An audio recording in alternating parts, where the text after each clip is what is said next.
Hello mga kamahalan, at for today's video, napunin na naman tayo ni Shopee dahil meron tayong yung Shark King na pipitaw sa ating makina para sa kanyang lalagyan ng langis. So napunin na naman tayo ni Shopee. Oh no! Without further ado, bisan natin ang bukas na pouch na to. So nabili ko ito sa murang halaga lang mga kawahalan. So mga kawahalan, nabili ko sa halagang 108 pesos lang. So kung sino ba namang makakatanggi, diba? Sa presyon yun, dagdag at sesto yun itong ating ADB 160. So ang downside na lang ay itong lipstick na to is natatanggal. Pinaka-lasting na ayaw natin mangyari is mahugot ito habang sa loob ng makina natin. Kasama na rin siyang gasket, rubber gasket.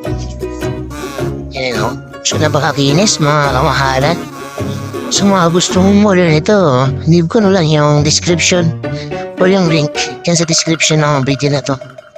So ito yung stock natin na medyo mahaba. Tatanggalin natin yan. Based naman kasi sa mga review, ang sabi is pareho lang naman sila ng thread itong stock natin na oil cap ng ating engine para sa ating ADB 160. And tinanggal lang natin, kung makikita nyo, ito yung kanyang dipstick compare dito sa ating aftermarket na nabili natin. Yan ba na yung itsura niya mga kamahalan? So hindi siya ganun katangkad. At hindi rin ganun kahaba yung kanyang dipstick. Pero yung stock kasi natin, parang sa akin lang hindi ko alam kung para sa inyo din. Parang walang buhay eh.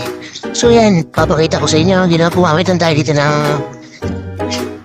vice grip para i-grip itong ating dipstick at tinikpitan natin. So mukhang okay na.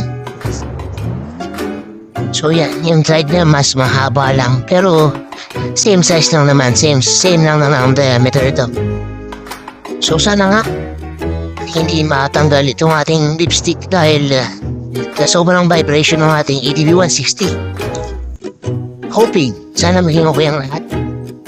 So without further ado, try nga natin ipasok na ito sa ating butas. O yung butas na ating oil cap. Diba? So kaya natin. Medyo mahirap lang. Hindi na dahil kailangan yung dukutin pa ito. Hindi siya katulad ng stock natin na oil cap. Itong haba yung kanyang ibabaw kaya mali yung hukutin. So ito, iwas na rin sa mga lukulukong sumubukas na ating makina. Diba? So mahirapan na rin sila kung paano buksan yan. So kung gusto nyo gamitin na buksan yan, yes, kailangan gumamit sila ng tools para ma-open. So iwas mga kupal. Gusto mong gumawa ng masama sa ating mga motor kapag nasa parking area, iwan natin.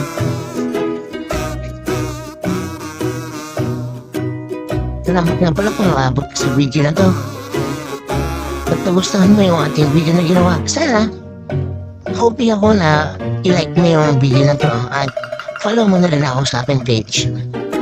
Maraming salamat in advance. Tulong mo na rin sa akin para mapagawa pa ako ng mga future videos na kagaya ito na matulungan yung ating ibang ADB 160 users. Okay? Salamat agad sa mahalan. So, medyo maluwag yung pagkakabit ko nito. So kaya sa tingin ko may problema ito. Itong stop, linisin natin ng konti. Ang gagawin natin, kukunin natin itong rubber o-ring niya para ilipat natin dito sa ating aftermarket. Dahil parang hindi siya mag-seal na maayos. So baka tumalos yung ating langis habang tumatakbo yung ating motor. So yan ako nakikita niya medyo manipis ng konti yung aftermarket na o-ring. So ang gagawin natin dito, tatanggalin natin yung uri ng stock. Yan Nalilibre na natin dyan. At kunin natin itong ating niya. Smile po sa marapuchirin. And tingulin natin. Sugutin natin ang bahagya. So ingatan lang natin. Baka mapunit ito. At baka masira. So imbis na natulong is tupawa sa mapa. So ingat-ingat sa mga kawin. Hindi ba ako sa bagay kayo?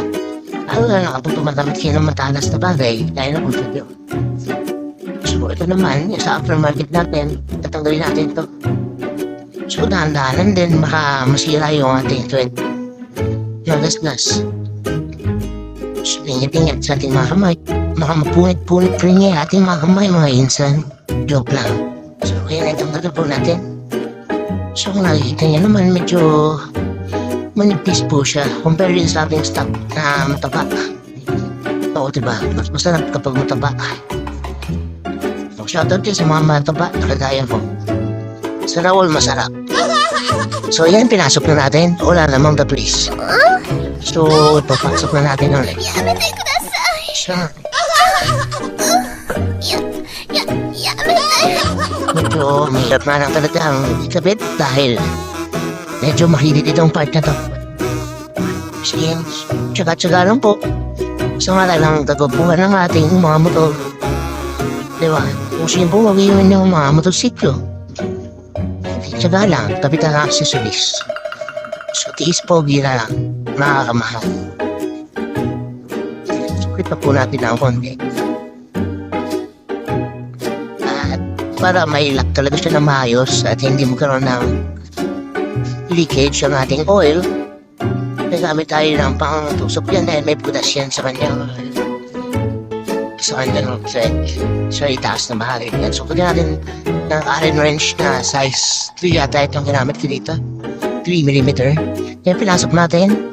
At sabay ay kapit ng clockwise para may-tighten natin yung ating takip. So, ay, goods na goods. So maraming salamat kung napatapos yung video na ito mga kamahalan. And see you sa next vlog natin. Sheesh!